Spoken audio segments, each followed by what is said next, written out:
I think we need the mom of the show to ask us if we should do what we're about to do. Joan? She's not even there, is she? She's not even there. Of course she's not there. All right, we're moving along. We're not going to do what we're going to do. We're going to do it at 8:35, Sam.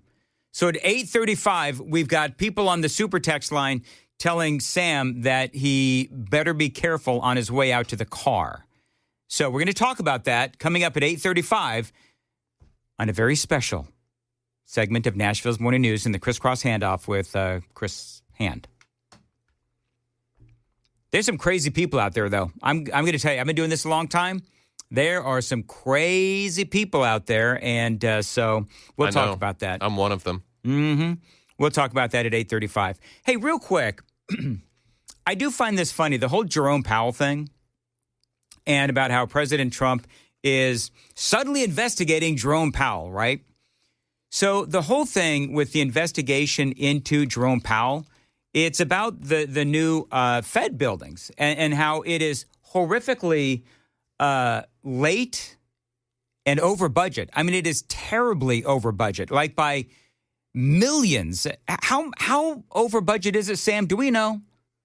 It's a little over $1.5 billion over budget, I believe. $1.5 billion? It was supposed to be like 1.3 or 1.4. Now they're up to like 3.1. So it might even be like 1.7. So Trump is saying, okay, so why in the world is this so incredibly over budget? And why is it so late? This project is late as well. Why is it taking so much time? This is the story. And I find this interesting.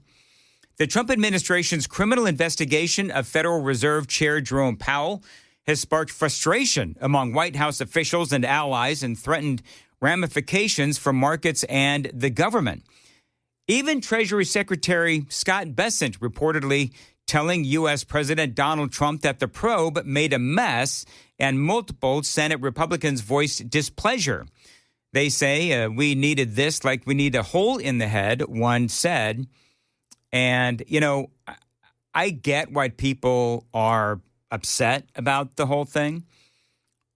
But you also got to understand that there's a lot of money that is, I mean, it looks like, according to some, including probably President Trump, who is a builder. Donald Trump is a builder. He builds things. And he's called out Powell before. You know, he's called out Powell before, and he said, why are these new buildings, why are they so late, and why are they so over budget? And Powell, I don't know if you remember that press conference, but he looked incredibly uncomfortable.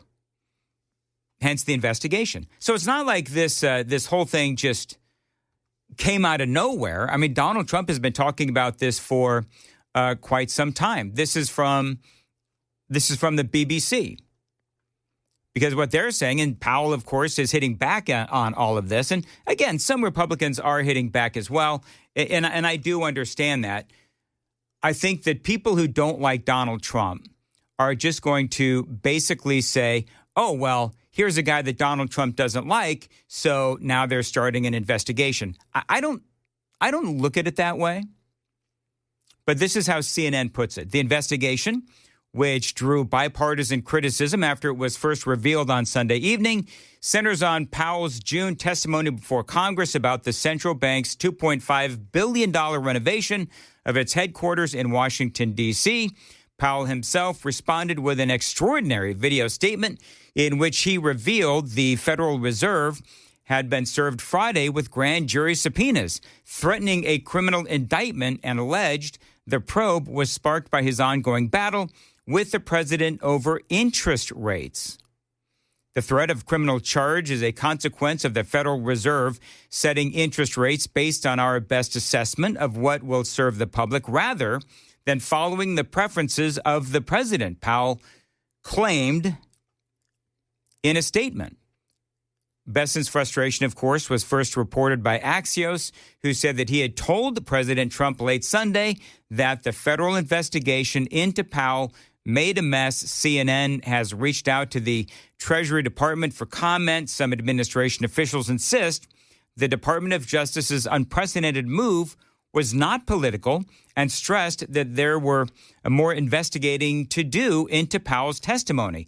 Jeanine Pirro, the U.S. Attorney for the District of Columbia, said in a post on X that her office had contacted the Federal Reserve on multiple occasions to discuss cost overruns and the chairman's congressional testimony, but were ignored, necessitating the use of legal process, which, by the way, they say is not a threat.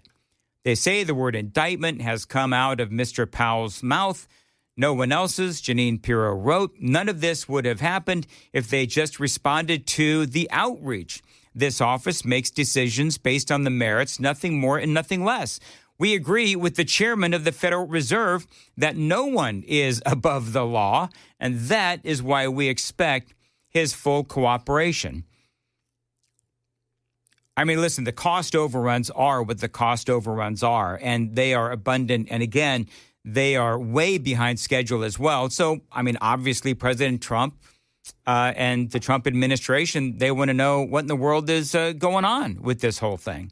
So, I don't know. For me, I'm not going to throw stones at Trump on this one. I think that if there's, remember, what Donald Trump was hired to do the first and the second time, drain the swamp.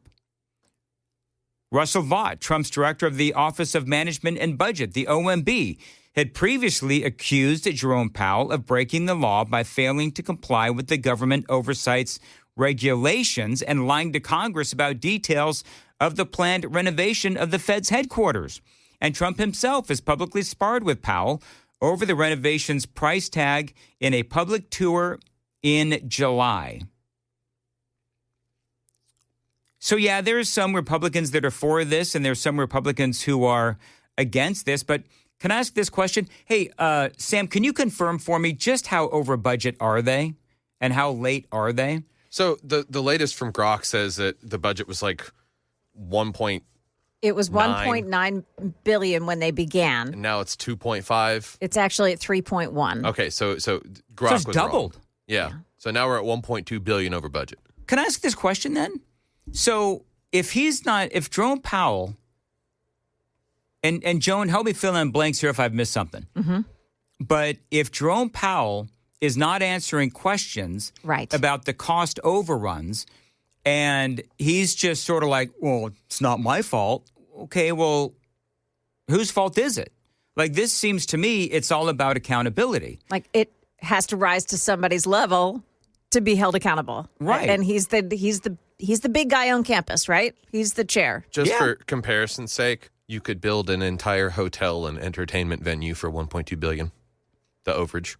Yeah, I mean, it's not just because Donald Trump doesn't like the guy. I mean, this isn't just being made out of whole cloth. I heard somebody say yesterday, oh, look, Donald Trump, doesn't like Jerome Powell. Suddenly there's an investigation.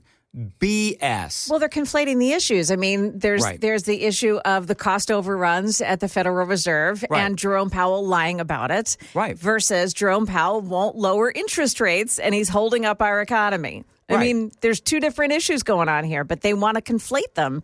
And what is being investigated are the cost overruns. Does it say how late they are in the process of building these new headquarters? It began in 2019. 2019? Yes. 7 years? Yes. Well, they say it's the Eccles building, ECCLES Eccles building. And it's a very old building. It's over 100 years old. So now they're saying, oh, well, because of the infrastructure that they have to, they have to replace water lines and sewer lines. It probably would have been smarter just to build a new building. You would think. Right? You would think. And I don't know how they made that decision, who came up with that decision. Well, so what they've done is they said because they're replacing all of that infrastructure, it's tied to other buildings. So now they also have to do other buildings. It's just complete nonsense. Like, there's no other place in D.C. that's like. There's tons of old buildings. So liberals and Democrats, they don't like accountability. Is that what it is? So they don't like an investigation into these cost overruns or possibly lying to Congress and all that other stuff? They take taxpayers' money and spend it willy-nilly, and we're just supposed to go, oh, okay, I get it. Right. You do. You know what? I want this stuff investigated. Yes. I mean, finally. When was the last time the Department of Defense. Remember, I've talked about this a million times. How they never pass their audits. I mean, it's terrible. Yeah. Yes. So it's like, can somebody please? I remember saying one time, can somebody please do something? Like, why are they constantly failing their audits? Why are they constantly losing money? I mean, it's like the state of California. Gavin Newsom is in the news the last, specifically the last month or so with this whole Minnesota thing with the Somali soda and the Somali fraud. Well, California is far more corrupt and far more mismanaged than Minnesota is. Now, California's bigger, but it's like they lost with the fire aid. They had that big old concert. Yes. $75 million. And they've just lost it. And nobody gives a crap. This stuff has to be investigated. Otherwise, nobody's going to care. And all of this stuff is just going to keep happening. So this isn't based on politics. This isn't based on Donald Trump not liking somebody. There's a reason why this investigation is happening. But they want to be able to look at your Venmo and PayPal transactions over $600. Yeah. Yeah, it's amazing. It is amazing. So, I mean, listen, if Besant is unhappy with the criminal investigation, and if Jerome Powell is unhappy with the criminal investigation, well, if I'm Jerome Powell, then I would have to ask myself, why am I unhappy with a criminal investigation? Dude, if you did nothing wrong and you can account for all those cost overruns and you can account for the absolute mismanagement of this project, if it's on Jerome Powell, well, if you've done nothing wrong, I would welcome an investigation. You know what I mean? So what are you trying to hide? I would say to Jerome Powell. I mean, are you that inept that you're allowing this? And here's the thing, that you're allowing this to, go on for 7 years and the cost overruns to double the initial price. But here's the other thing is Donald Trump is a builder, right? Donald Trump, if there's anything that Donald Trump knows, it is building. And so he's probably looking at this thing and he's going, okay, something's up. Something is up. Cost changes from 2019 to now are substantial. Sounds poorly managed, though. Absolutely. Mario says we need Elon Musk and Doge back. I would love that. I would absolutely love that. Don't you think that Doge is still operating? Maybe not with Elon Musk at its helm, right, but it's still doing its work. It is. It is. I mean, Tim Burchett. We don't hear a lot of Tim Burchett. Yeah. Tim Burchett is now heading the subcommittee, if I'm not mistaken. We talked about this yesterday. So anyway, yeah, we'll keep that story. People are outraged. I don't know. Sometimes I wonder because people were talking about this yesterday, and I'm not outraged by it at all. It makes perfect sense that if you've got a project that's gone on for 7 years and the cost overruns have doubled the original cost, well then, yeah, can we look and see what the hell's going on? This is, after all, taxpayer dollars. But what do we know from the government? They don't like to be held accountable. That's why Donald Trump was so incredibly unpopular the first time around. He said, we're going to drain the swamp. We're going to hold people accountable. We're going to hold Washington, D.C. accountable. That is exactly what he is trying to do. That's what they're trying to do with Jerome Powell.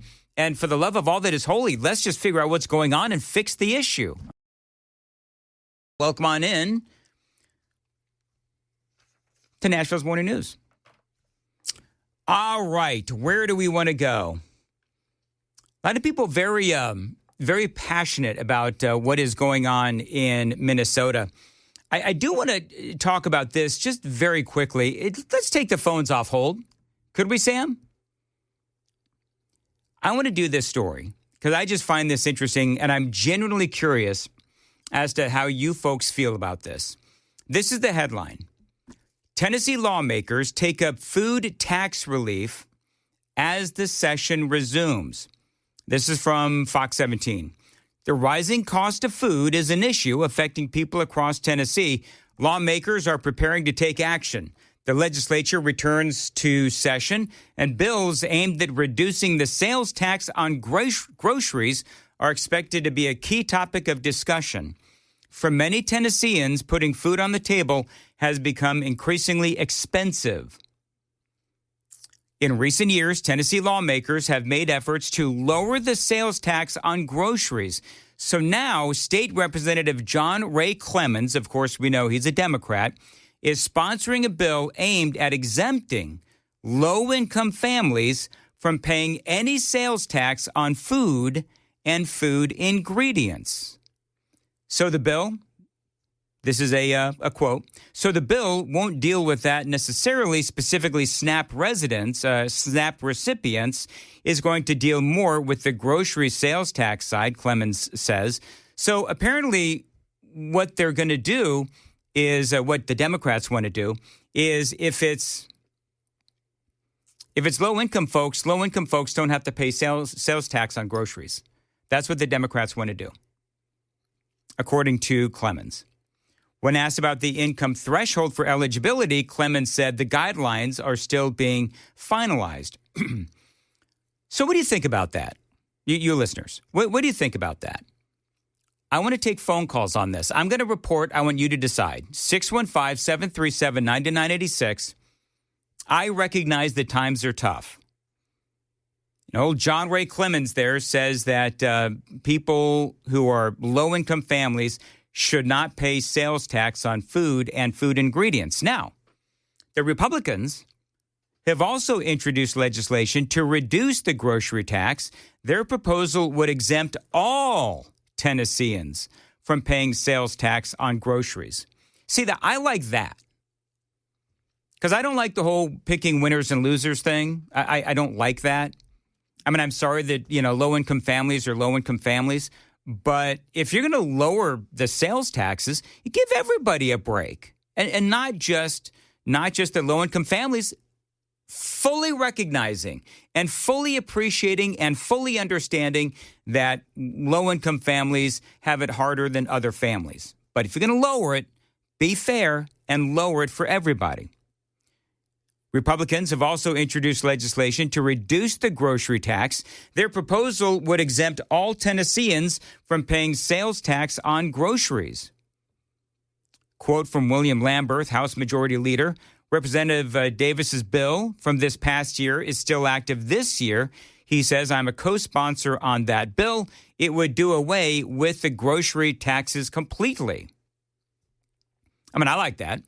They say another proposal under consideration would create a sales tax holiday for food and food ingredients for seniors aged 65 and older, running from July 1st through September 30th of 2026. That way you could stock up. They say while lowering or eliminating the sales tax on groceries would be popular, lawmakers will need to address how to offset the lost revenue. Economic forecasts suggest that revenue growth may struggle to keep pace with inflation this year, which could complicate the efforts to implement tax cuts.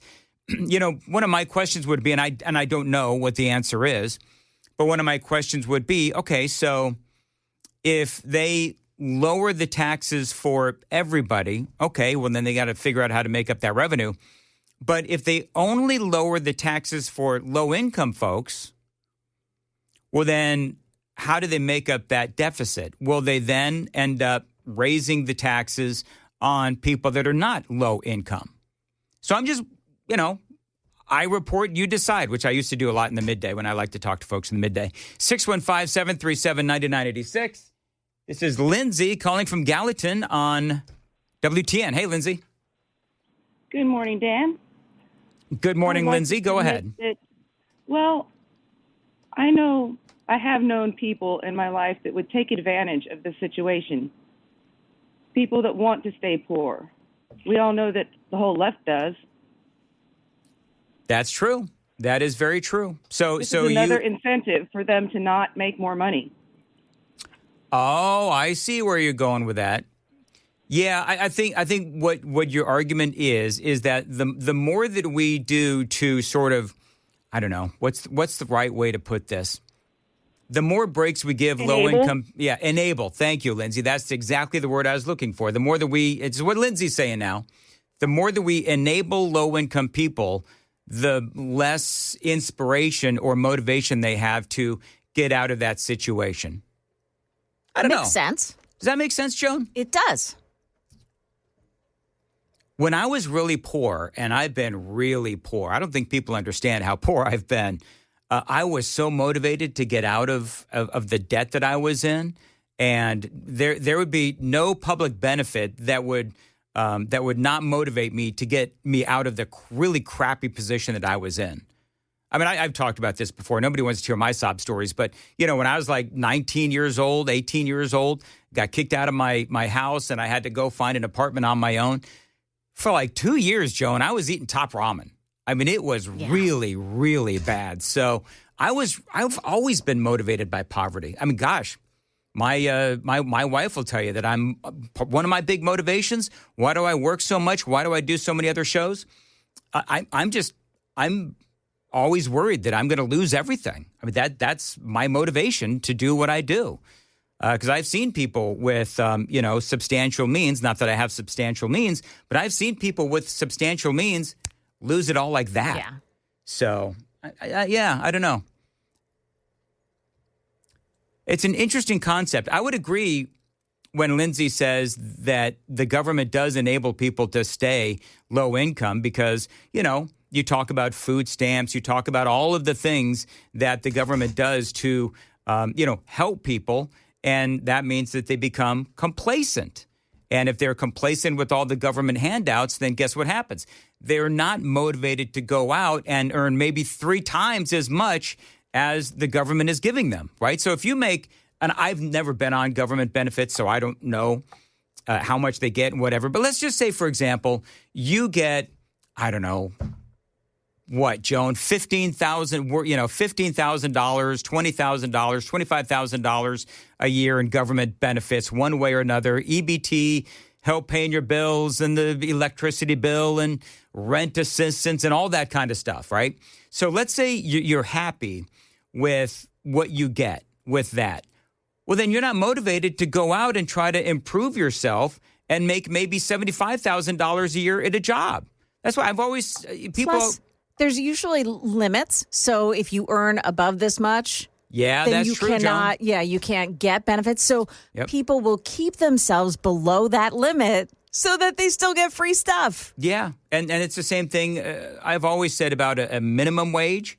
It's like, okay, so let's raise the minimum wage to $20 an hour so everybody wants to stay on minimum wage as opposed to getting, a job where you could make $65, $70, $75, $80,000 a year because you're complacent with just making a $20 an hour minimum wage, right? So I get what Lindsay is saying. This is Amanda in Hohenwald. Amanda, thanks for calling in. Go ahead. Hey, I was actually wondering if the 65 and up is because a lot of them are on food stamps. And so it would actually save the government from paying the taxes or paying the bill. It wouldn't really save taxpayers money, but it would save the government from paying that. You know, what's interesting, I really wasn't focused on the people 65 and older. And silly me, I'm actually closer to 65 and older than I'm more comfortable admitting. But I'm talking about more of the low-income people, people on SNAP, that kind of thing. They're the ones that would not get, for the purpose of this conversation, they're the ones that would not be paying any sales tax. I don't know. Do you have an opinion on the 65 and older folks, Amanda? I actually feel more sympathy for the people 65 and older because, they're retiring and they've paid taxes their entire lives. So I tend to give them a little bit more grace. Also, because I'm old and I'm closer to that, that I care to imagine. But anyway, do you see a distinction between people 65 and older and low-income families? I'm not trying to demonize anybody. I'm just for the sake of the conversation. No, and I agree with what you said earlier. I'm saying 65 and older because that was the original bill, if I'm not mistaken, was just 65 and older. But I do have sympathy for both. 65 and older, as you said, has paid in their whole life. And as the conversation just happened, the younger generation, and I have family in the same situation. They kind of a lot of them grew up on welfare. And so their grandparents were on it, then their parents, and now them. And they're kind of stuck in a cycle where if they make just a little bit more, it's hard to go out and make a little bit more money because that little bit goes to either taxes or the food that you got for free before or the rent that you have to pay more of. So it is difficult to get out of that cycle. There needs to be something to kind of help with that, maybe. Yeah, you're right, Amanda, and I appreciate it. You know, I got to tell you, the motivation that I had when I was broke. How broke have you ever been? Joan, have we ever talked about this? What's the brokest you've ever been? Oh, wow. When I got kicked out of my house at the age of 18, my mom got married. She got married. I've told this story before, real quick. She got married, and she rented out the townhome that we all shared as a family. And basically, she rented it, and a family moves in, and I'm still in my bedroom. Oh. I'm not even graduated high school yet. Did you know that she had rented it out? Well, she wasn't there anymore, and a new family moved in. So, yeah, I was kind of aware. And and she told me, I'm getting married. I need the money. I'm going to rent the townhouse out, and you can stay in your room. And so this stranger family moves in with a couple of little kids, and I'm just some, long-haired cretin, sitting in the other room. Yeah. It was totally bizarre. Whoa. I lasted about a month, and I'm like, I'm out. I got 3 jobs, and I was so incredibly broke. So that was, for me, my big motivator to, try to improve myself and my lot in life, and obviously I have. But that was a huge motivator for me. What's the biggest, brokest you've ever been? Probably when I was in college. I worked as a waitress. Mm-hmm. My parents didn't send me to college. I paid for my college by myself. Same here. And I accumulated bills, and my husband helped me to pay them off once we got married. Yeah. I should say that. But, I paid for it myself. I paid for my car myself. I paid for my books. I paid for my insurance. I paid for everything. Doesn't sound very broke. Well, I worked a lot. By the end of when there were times when, and I'm going to get back to your calls, but there were times when my bills all paid, if I was able to get them all paid, I would have maybe $15-20 left. Yeah. And I was one of those people that would move credit card debt from one credit card to another. Right. Remember doing that? Yep. Oh, my Lord. I worked as a waitress in part because I could eat where I worked. Oh, wow. It's one of the perks, right? Yep. So it's just how it had to get done. And it's motivating, though. Yeah. To me, it's motivating. This is Melanie calling from Nashville on WTN. Hey, Melanie. Hey, good morning, Dan. Just a couple of thoughts. One, if you are removing tax revenue from one portion of the population, where are we going to get the funds to make up for that? Are we going to end up increasing the sales tax on other individuals to make up for that? And then just one other thought, when tax-free weekend comes, retailers know that tax-free weekend is coming, and there hasn't been one tax-free weekend that I have price shopped and noticed that all the prices drove up when there was no sales tax. And it's sort of a false sense of saving for people. So I do wonder, in the end, will retailers not allow people to take advantage of price savings because they know that people have this sense of I'm saving on the sales tax?